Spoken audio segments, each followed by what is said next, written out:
उसे पातिव्रत धर्म कहते हैं। यदि केवल अपने पति को भगवान मानकर और उनकी आराधना में, तो वो मोक्ष पदवी भी प्राप्त करती और जो चाहे वो प्राप्त कर सकती है। पातिव्रत धर्म में बड़ी भारी सामर्थ्य है। सच्चाई की परीक्षा तो तभी होती है जब विपत्ति आती है। तुम धैर्यवान हो, तुम धर्मात्मा हो, तुम हमारे मित्र हो या तुम हमारे अर्धांगिनी हो, इसका परिचय तो तभी मिलता है जब विपत्ति हो। अर्थात मित्र विपत्ति में हो तो उस समय उसे छोड़ना नहीं चाहिए। तुम विपत्ति में हो तो धर्म नहीं छोड़ना चाहिए, धैर्य नहीं छोड़ना चाहिए। अगर पति विपत्ति में है, बहुत संपत्ति अपहरण हो गई, ऐसे पति का किसी भी तरह से मन न दुखावे कि अब आपके पास तो कुछ रह नहीं गया, हमारी आप कामनाओं को पूर्ण नहीं करे। धीरज धर्म मित्र अरुणारी, आपद काल परखे चारी। जो ऐसी स्थिति में अपने पति का सहयोग करती है। वनवास हुआ, सियाजू ने ना तो जनकपुर का सुख स्वीकार किया ना अवधपुर का। कहा जहां प्रभु श्री राम के चरण, वहीं मुझे करोड़ों अयोध्या जैसा सुख मिलेगा। यदि कोई स्त्री, अनुसुईया जी उपदेश करे सियाजू को, अपने पति का किसी कारणवश अपमान, धन नहीं है, उतना विद्वान नहीं, उतना ज्ञान नहीं, और तुम्हारे ही कर्मवश तो तुम्हारा पति बना है, उसका अपमान, पातिव्रत धर्म की यहां चर्चा करें। क्योंकि सबसे बड़ी पतिव्रताओं में शिरोमणि हैं श्री अनुसुईया जी, जिन्होंने भगवान हरि, हर और ब्रह्मा को 6-6 महीने के बालक बना दिया अपने पातिव्रत धर्म से। वो कह रहे हैं कि पति का अपमान न करें, अपने भगवान के समान समझे। यहां पातिव्रत धर्म की चर्चा प्रपंच की नहीं, बात यहां बहुत अध्यात्म की चरम ऊंचाई की बात करें अनुसुईया जी। इसको लौकिक में घसीटोगे ना तो ये तर्क वितर्क के सब। अगर हमारा इष्ट धर्म जोर का है ना, तो सामने कुछ हो ही नहीं सकता। इसका प्रमाण हम तुम्हें देते हैं। जालंधर राक्षस और वृंदासती परम पवित्र चिदानंद भगवान को पति वरण करने के लिए तपस्या कर रही। देवर्षि नारद जी आए, तुम्हारा क्या उद्देश्य है? तो वृंदा ने कहा हमारा उद्देश्य है भगवान श्री हरि को पति रूप में प्राप्त करना। तो उनका पहले तुम्हारे पातिव्रत धर्म की परीक्षा होगी, तुम एक निष्ठ हो कि नहीं, तो आज्ञा कीजिए। उनका जालंधर को पति रूप में स्वीकार करके और पातिव्रत धर्म को आप प्रमाणित कीजिए, नारायण तुम्हें पति रूप में प्राप्त हो जाएंगे। कोई भी बड़े से बड़ा देवता जालंधर का बाल बांका भी नहीं कर पाया। क्यों? क्योंकि सती अपने सतीत्व में सब देवताओं ने विनय की कि वैसे आराधना तो आप ही को पति रूप में प्राप्त करने की थी। नाथ आप स्वीकार कीजिए, नहीं तो जालंधर का आतंक, राक्षस और पतिव्रता वृंदा, वही तुलसी जी के रूप में और शालिग्राम के रूप में श्री हरि। आज भी उनको ब्याह किया जाता है, पूजन किया जाता है, तुलसी जी चढ़ाई जाती। जब हम किसी को इष्ट मान लेते हैं तो उसमें दोष दृष्टि नहीं होती, और जब हमें प्यार होता है ना, तो उसका दोष भी गुण ही नजर आता है। और सच्ची बात है कि सबके हृदय में भगवान बैठे। यदि हमारी निष्ठा है तो तुम हिल नहीं सकते, हमारी निष्ठा के विपरीत नहीं चल सकते। जब भगवान नहीं चल पाते तो तुम तो इंसान हो। ये था माम प्रपद्यन्ते तास्ते, मेरे लाला बनकर घुटने के बल हमारे आंगन में चलो तो अनंत ब्रह्मांडों का पिता घुटनों के बल चल रहा नंद बाबा के आंगन में या महाराज दशरथ जी के आंगन। मंगल भवन अमंगल हारी, द्रवहुषु दशरथ अजीर बिहारी। दशरथ जी के आंगन में विचरने वाले, कैसी लीला! अनंत ब्रह्मांडों का पिता बालक बन करके जब वो बन सकता है तो तुम्हारे निष्ठा और पातिव्रत धर्म में वैसे ही चलेगा जैसे तुम विचार करोगे, क्योंकि तुम्हारा पातिव्रत धर्म पवित्र। हमारा क्या होता है कि हम दूसरों के तो दोष फटाक से बोल देंगे। बैक में आप दृष्टि घुमाओ अपने ऊपर, तब लगेगा वो तो कम है। अगर हमारी बात खुल जाए बहुत ही हम गलत हैं। संत सदैव सत्य स्वभाव वाले साधक उपासक बाहर नहीं देखते, अपने अंदर देखते। अपने दोषों को मिटा दो तो बाहर केवल भगवान या दूसरा कोई है ही नहीं। श्री अनुसुईया जी बड़ा सुंदर गृहस्थी में स्त्री शरीर पुरुष शरीर धारण की, इनको भगवत प्राप्ति का सहज उपाय बता रही और यह ऐसी सामर्थ्य। ऐसे लिए स्त्री के लिए एक सुदृढ़ भगवत प्राप्ति का मार्ग है, जो घर परिवार में रह रही अपने पति में भगवान की भावना करना। मेरे पति ही मेरे भगवान हैं, ऐसी भावना से आठों पहर उनकी आज्ञा में रहना।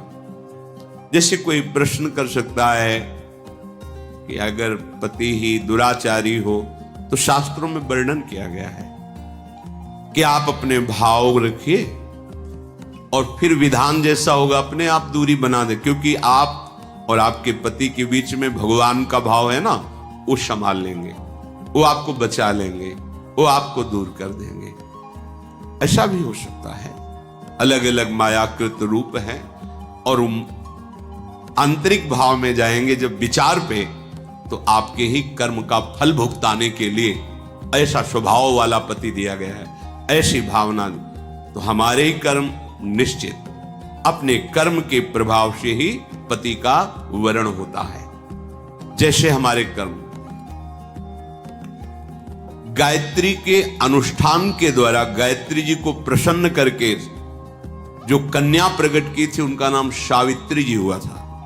बहुत ही तेजस्विनी राजकुमारी थी। जब वर वरण की बात आई तो उनके पिता ने आदेश किया कि तुम स्वयं घूमो मृत्युलोक में और जो तुम्हें वर पसंद आएगा उसके साथ ब्याह कर दे, इतना प्यार कर दे। और वो गायत्री जी की कृपा से प्रकट हुई थी, इसलिए उनका नाम सावित्री। बड़ी तेजोमयी कांति, अद्भुत ज्ञान, मंत्री और विशाल सेना साथ और राजकुमारी वर वरण के लिए। स्वयं तुम देखो, बहुत राजकुमारों को देखा, मन में ही नहीं आया। जंगल से गुजर रही थी, देखा एक लकड़हारा लकड़ी काट रहा है, दृष्टि गई, देखते ही लगाए मेरे प्राणपति, रुक गई। मंत्री से कहा आदर से इनको नीचे उतारो। वो तो क्या अपराध बन गया, सैनिक घेरे हुए हैं, राजमंत्री।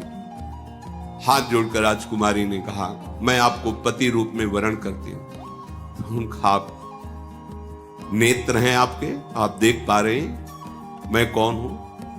लकड़ी काट के बेचता हूं और अपने माता पिता की सेवा करता हूं। मेरे पास रहने का ठिकाना नहीं, खाने का। और आपका राज वैभव का प्रभु, मैं राज वैभव को पति नहीं बना रही हूं, आपको पति रूप से वरण। मेरा मन मान गया है, मेरा मन राजी हो गया है आपको देख के, आपके सौंदर्य को, आपके गुण को, आपके घर को, आपके वैभव को देखकर मैं पति नहीं बना रही, मेरा मन मान गया है।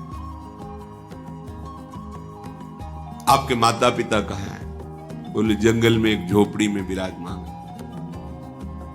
ठीक है, मंत्री से कहा ये स्वीकृत है, पूरी जानकारी ली, वापस लौट। जब वापस गए तो वहां बैठे हुए थे देवर्षि नारद जी। आओ बेटी। राजा ने कहा वर वरण किया? हां। मंत्री ने पूरी बात बताई। देवर्षि नारद जी ने कहा नहीं नहीं नहीं, गलत हो गया। तो बोले आप यही देख के तो कह रहे होंगे ना कि घर नहीं है, संपत्ति नहीं है, तुम राजकुमारी हो, कैसे निर्वाह होगा? ये सब मैं जान रही हूं, नहीं है उनके पास। बोले नहीं, एक बात और है, वो ज्यादा दिन जीवित नहीं रहेंगे। 1 वर्ष में उनकी मृत्यु का योग है, वो मर जाएंगे। बहुत है, ये देखो, निष्ठा देखो, बहुत है 1 वर्ष। अगर मैं एक दिन भी उनके नाम का सुहाग भरने को पा गई तो आज जीवन निर्वाह कर जाऊंगी उनके लिए। कैसा हमारा देश यति और सतियों का देश है। जैसे एक सन्यासी सर्वत्यागी, ऐसे सब सुख की भावना केवल अपने पति में निहित करके भगवान को रिझा लिया। ये वो पातिव्रत धर्म है। अब सब भगत ही थोड़ी होते हैं, सब धर्म से ही थोड़ी चलते हैं। नारद जी बहुत प्रसन्न।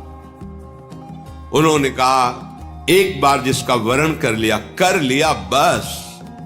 जैसे मां भगवती पार्वती जी ने सप्त ऋषियों को जवाब दिया था, कोटि जन्म लग रगर हमारी, बरऊ संभु न तरहो कुमारी। तुम एक बार की बात कहते हो, करोड़ों बार जन्म लूंगी और तपस्या करूंगी,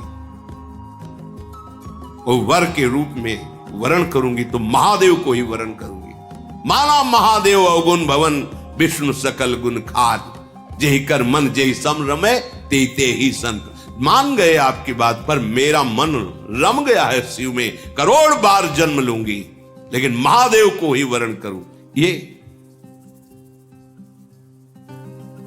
सावित्री जी का ब्याह हुआ, पिता ने अपार वैभव, वही अकेले थे, बिल्कुल एक भी सुख नहीं लिया। नहीं, मेरे पति देव के ही सुख में सुखी रहूंगी, आपका कुछ भी दहेज, कोई भी एक वस्तु स्वीकार नहीं करूंगी। बहुत सत्यवान जी प्रसन्न हुए, उनका नाम सत्यवान, और कहा प्रिय, पता नहीं किस पुण्य और सौभाग्य से तुम्हारी जैसी हमें पत्नी मिली। वैसे मैं भी एक राजकुमार हूं, मेरे राज्य का अपहरण कर लिया गया वैरी राजाओं ने। मेरे माता पिता वयोवृद्ध थे, उनको लेकर मैं जंगल भाग आया हूं और वास कर रहा हूं। पर मैं तुम्हें कैसे, उनको ये पता नहीं कि मैं 1 वर्ष की आयु, लेकिन सावित्री जी को पता है, मैं तुम्हें कैसे सुख प्रदान कर सकूं। बोले भगवान, बस आपकी चरण सेवा करके, आपको सुखी देखकर मैं परम सुखी रहूंगी। सुबह वो लकड़ी काटने के लिए चले, वो साथ चले, उनका नहीं, हमारे माता पिता की सेवा में रहो, जो आज्ञा। और वो जिस दिन से ब्याह हुआ था उस दिन से तिथि गिनना प्रारंभ कर दी। धीरे धीरे जब कुछ महीने व्यतीत हुए, उन्होंने अन्न छोड़ दिया। सत्यवान ने पूछा क्यों? बोले हमारी कुछ मन में ऐसी कामना है कि मैं नियम पूर्वक रहूं। कुछ समय व्यतीत हुआ, जल छोड़ दिया, वायु पी करके केवल मंत्र जाप करते हुए कि पति का शरीर छूटा, मैं अपना शरीर रखूंगी नहीं, छोड़ दूंगी। और जब वो तिथि आई, उनका आज भगवान मेरी इच्छा है कि आपके साथ में वन में चलूं। नहीं माता पिता, आज तक आज्ञा मानिए, केवल एक दिन, आज केवल, फिर जैसी आपकी आज्ञा होगी, पर आज आपकी आज्ञा उल्लंघन करूंगी और आपके साथ चलूं। उनको पता था आज आखिरी दिन है, सत्यवान को पता नहीं। गए, चलो तुमने पहली इच्छा प्रकट की है, अभी तक कोई इच्छा ही नहीं प्रकट की थी, और वो भी इच्छा अपने पति के अंतिम दर्शन और वही प्राण त्यागना, निश्चय इनका यही था। लकड़ी काटने लगे, बोले सावित्री ऐसा लग रहा है मेरा सर फट रहा। बोले भगवान नीचे आ जाइए, समझ गए, आप लेटिए। सर को अपनी गोद पे रखा, मंत्र चल रहा है, शांत, देखती कौन आता है और मेरे पति का स्पर्श करता है। ब्रह्मचारिणी पातिव्रत धर्म से युक्त गायत्री के अनुष्ठान से प्रकट हुई और मंत्र चल रहा है। यमदूतों की तो सामर्थ्य नहीं, साक्षात धर्मराज है, यमराज रूप में नहीं, धर्मराज के रूप में। उनके 2 रूप हैं, पापियों के लिए ये भयानक यम रूप, जो यमदूत पहुंचते हैं, महान दंड देते हैं, लेकिन जो धर्मात्मा पुरुष होते हैं, जिनसे पाप और धर्म दोनों, फिर वो उनके लिए थोड़ी सुविधा होती है। और जो धर्मात्मा पुरुष होते हैं वह साक्षात धर्मराज पहुंचते हैं, लेकिन जहां भक्त होते हैं वहां भगवत पार्षद पहुंचते हैं, ऐसे नहीं। और यहां तो भगवत पार्षदों का भी प्रवेश नहीं। श्री जी की सखियां जो अत्यंत करुणामयी, देखा सामने धर्मराज, मंत्र का प्रभाव, मूर्तिमान धर्मराज सामने। उनका बेटी तुम्हें धैर्य धारण करना होगा, वो मूर्छित हो गए सत्यवान। उनके आते ही प्रक्रिया है प्राण घसीटने की, मूर्छा गए। तो उनका भगवान, ये मेरे पति हैं, आप प्राण ले लो और देह की रक्षा करो, ऐसा कैसे हो सकता है? ये हमारे प्राण हैं। तो उनका समय तो पूरा हो गया, मैं तुम्हारे पति को सूक्ष्म शरीर में, यातना देह में लेकर अब जा रहा हूं। बोले आप अपना काम कीजिए और मैं अपने धर्म का निर्वाह करूंगी। खींचा सूक्ष्म प्राणों को, बंधन से बांधा यमपाश से, चल पड़े। सावित्री जी मंत्र बल से पीछे चल पड़ी। कंकन किंकिनी की झनकार तो पीछे मुड़ के, उनका बेटी असंभव है, मृत्यु होने के बाद जीव को अपने कर्मों का फल भोगना ही पड़ता है, वो किसी का साथ निर्वाह नहीं कर सकता। तुम वापस चली जाओ। उनका आप अपने कर्तव्य का पालन करें, हम अपने कर्तव्य का पालन करें। आगे बढ़े, पीछे का तुम्हारे पति प्रेम को देख करके हमारे हृदय में उत्साह हो रहा है। तुम वरदान मांगो, केवल सत्यवान के प्राणों को छोड़कर, इस जीवात्मा को छोड़कर तुम कोई भी वरदान मांगो।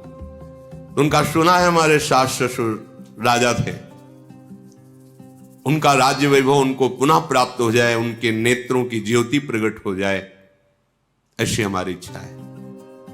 तथास्तु। फिर चले, फिर देखो एक और वरदान मांगो और आप वापस चले। तो हमारे माता पिता के पास केवल हम ही संतान थी, पुत्र नहीं था। एक पुत्र प्रदान कर दीजिए, अर्थात भाई। वो तथास्तु।